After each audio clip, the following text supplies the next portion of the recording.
To define the Hofstede dimensions, they are broken down into 6 cultural categories, going from indulgence, long-term orientation, uncertainty avoidance, masculinity, individualism, and power distance. What these categories help break down is the culture of the countries and how they will handle organizational structure, dividing of power, social culture and trends, and business and economical choices. Instead of focusing on individual people and comparing them from their other countries, the entire countries are compared and contrasted in these 6 different cultural dimensions.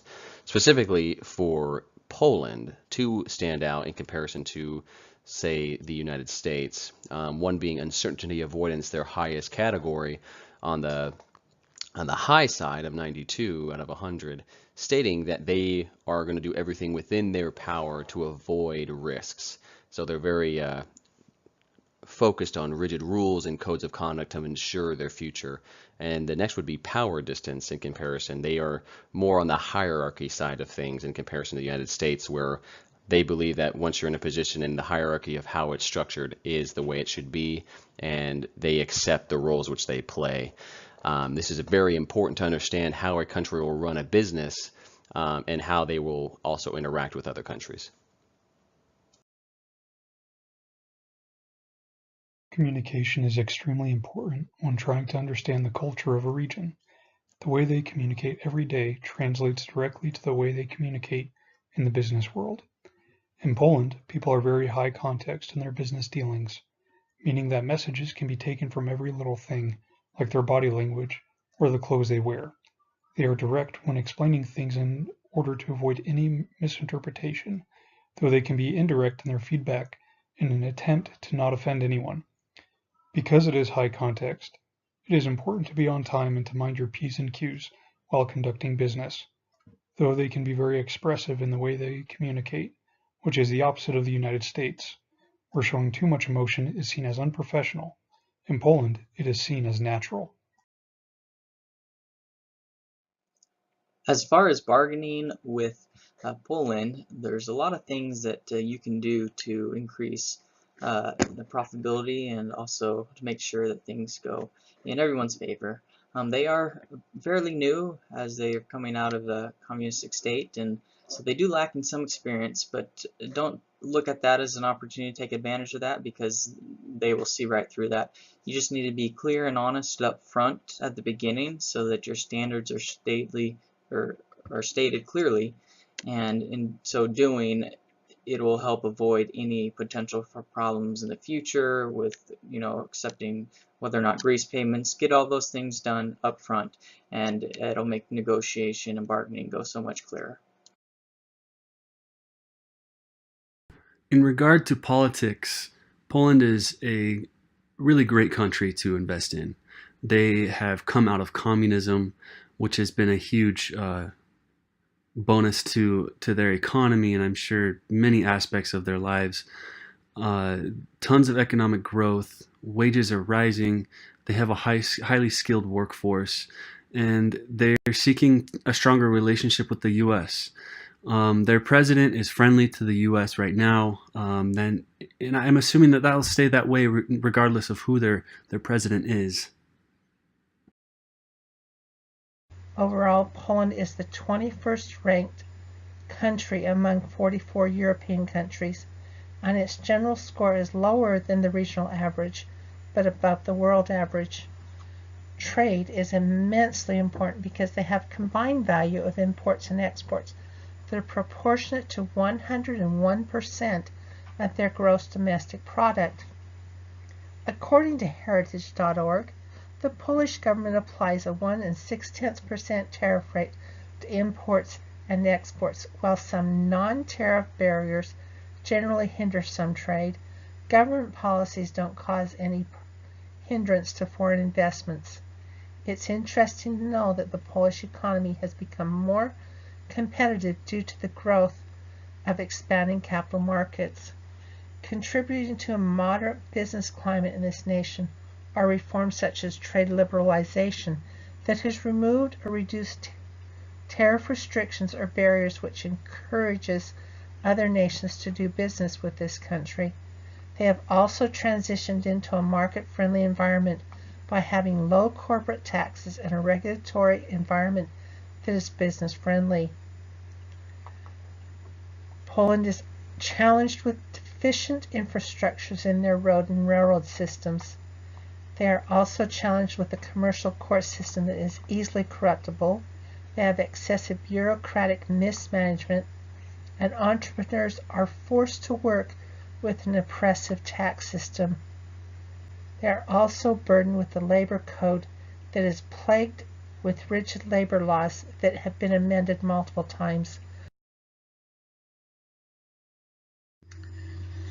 Poland is a former Soviet bloc country that joined the European Union in 2004. This nation is considered a top country for foreign direct investment in Europe. Foreign direct investment authorizes individuals or companies to invest in business interests located in a different nation. Poland happens to be a nation that welcomes foreign direct investment because it helps their economy to grow. Assets that make Poland attractive to investors are its membership in the European Union. It has a good geographical location. It has a very large population. And according to worldbank.com, a stable economy that has grown by 5.2% during the first half of 2018.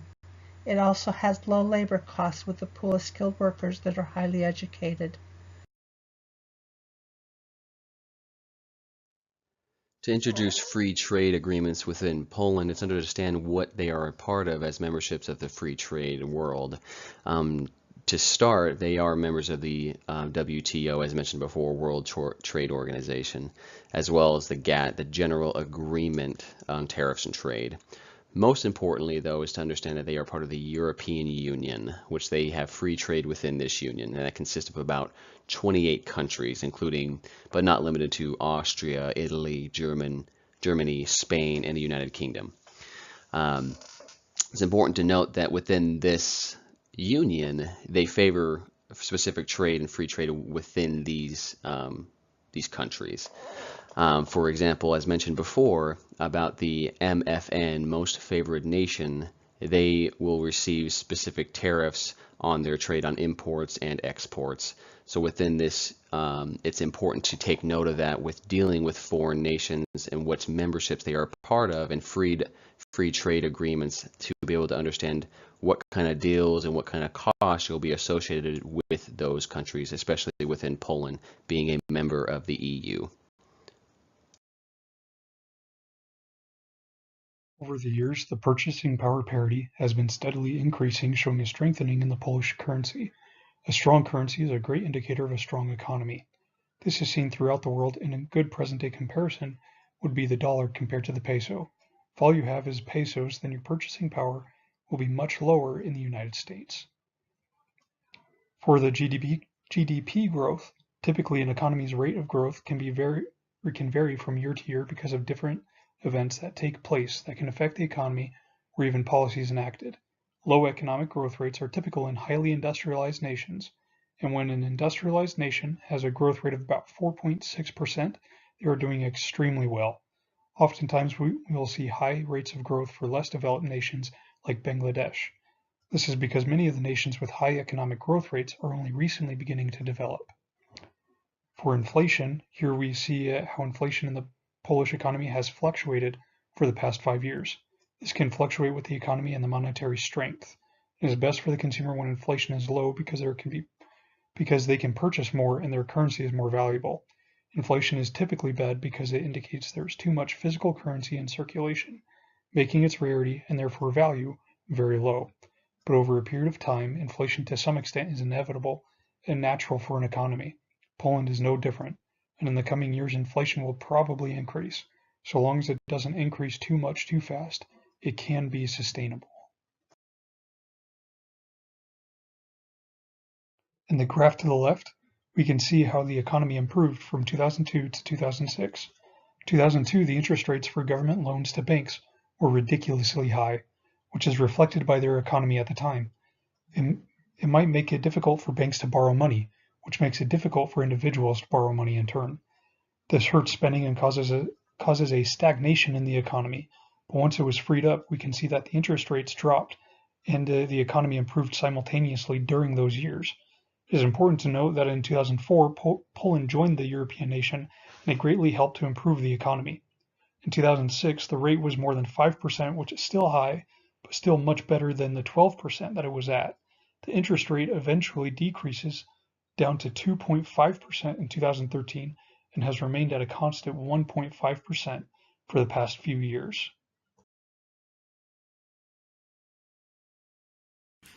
As you can see, Polish currency has had a little bit of fluctuation over the past 5 years. Starting at the end of 2014, they had quite a big drop over the last about 3 years up until 2017. There's a few factors that play into that. They did have some major deflation occurring. They had lending rates declining and declining bond yields. But they also did hold a very controversial election that had a big effect on their position as in the EU. As you can see, their currency has started to kind of come back up and recover from that. And while they're still not back at that same point they were in 2014, they're on the up. And their economy is growing. Looking forward, Poland is a great option for investment. Their location within the EU is great, and their currency is really cheap for us. There is some risk involved with that, but I see that as an opportunity that we would be able to do a lot with our money in Poland.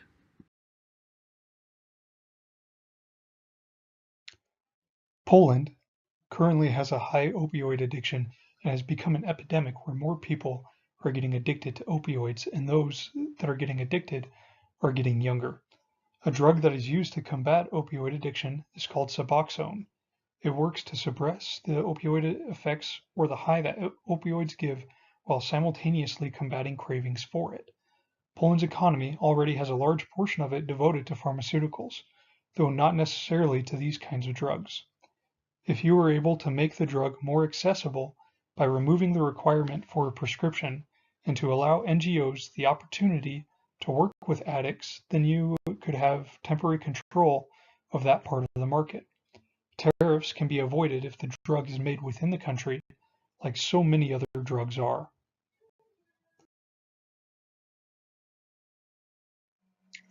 We believe that fruit would be a wonderful market to get into in the Poland, because it's very hard to grow exotic fruits there that usually require environments around the equator and things like that.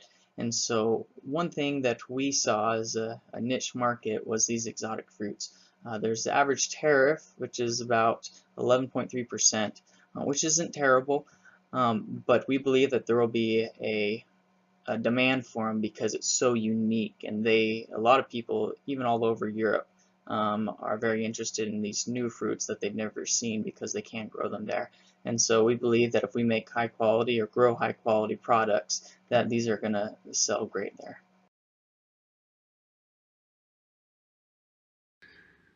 A discounted outdoor clothing and gear company built up in the Philippines, sort of based off of the business model of a company like Backcountry.com, is something that we thought would be a good idea to import into Poland. They have a beautiful country, they have rising wages, and they have people that are going to, more people that are going to be needing equipment to enjoy the outdoors. Because of the Polish tendency to consider price over quality and pretty much price over anything else, we figured that a discounted outdoor clothing and gear company would be the best option, specifically focusing on building up a online sales community rather than focusing on storefronts, which we would like to open. However, the online community is just growing by leaps and bounds in Poland, so we felt like that was the best avenue to reach people. We also felt that it would be a good base for pretty much all of the EU to build up a warehouse in Poland and potentially spread from there. We weren't able to find any discount companies doing that at this time, so we felt like maybe that would be we could be kind of a first entrant in that community and really benefit from that. As far as tariffs go, they have about a 12% tariff on importing clothing items and gear. Because of the vast number of pieces of equipment that we could potentially be selling there, that percentage could, go up a little bit or down depending on the product, but it would settle somewhere around the 12% mark.